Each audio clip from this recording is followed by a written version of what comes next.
এখন আমরা দেখব এই যে গোল হা, হায়ের যে একটা চিহ্ন আছে, এই গোল হা এটা কয়ভাবে ব্যবহৃত হয়, বা আমরা বলতে পারি যে হাটা হলকের শুরু থেকে স্বাভাবিকভাবে উচ্চারিত হয় হা, এই হাটাকে কয়ভাবে লেখা যেতে পারে। তো গোল হা একবার এইভাবে লেখা হচ্ছে, আরেকবার এইভাবে লেখা হচ্ছে, আরেকবার এইভাবে হচ্ছে। আরেকটা খুবই রেয়ার বলা যায়, মানে খুব কমই হয় এরকম আরেকটা আছে। তো সেটা আমরা একটু পরে দেখাচ্ছি। প্রথমত দেখি আমরা তা হা।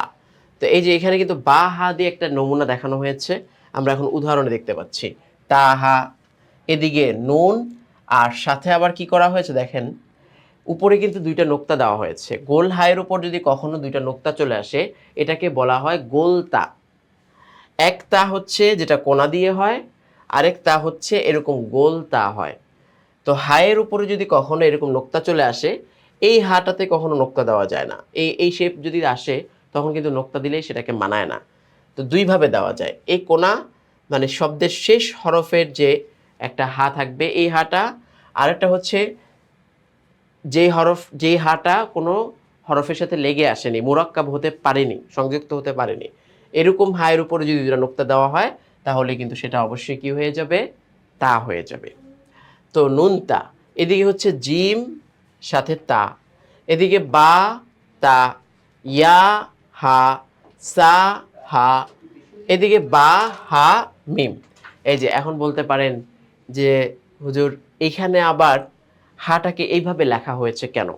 তো শব্দের মাঝখানে হাটাকে ডাইরেক্ট যদি আমরা এরকম গোলাকার আকৃতি দিয়ে দিই, দেখতে খারাপ দেখা যায়।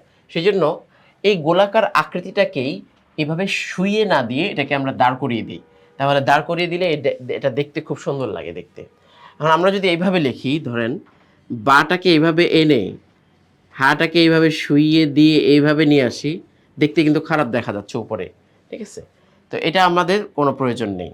আমরা কি করব, আমরা বাটা এই হাটাকে সুন্দর করে যেভাবে আছে সেইভাবে যদি আমরা লিখতে চাই, যেমন বা, এই যে নিচে টেনে আমরা একটা ঘুরিয়ে দিলাম, বা হা মিম, সুন্দর কিন্তু দেখা যাচ্ছে এখন, তাই না। নিচে দিয়ে এনে তারপরে উপর দিয়ে একটা ঘুরিয়ে দিলে সুন্দর লাগে। কিন্তু মাঝখান থেকে যদি আমরা এই হাটাকে যে এইভাবে নিয়ে আসি, তাহলে কিন্তু এটা খারাপ দেখা যাবে। তো বা হা মিম। এরপরে হচ্ছে কি, এই যে উপরে লাম। এর আগে আমি বলেছিলাম যে আলিফ কখনোই শব্দের শুরুতে কোনো হরফের সাথে মিলতে পারে না। তো যেহেতু এটা হায়ের সাথে মিলে যাচ্ছে, এই টানটাকে আমরা ধরবো লাম। তো এখানে আসছে লাম, হা, নুন, তিনটা হরফ এখানে পাওয়া যাচ্ছে।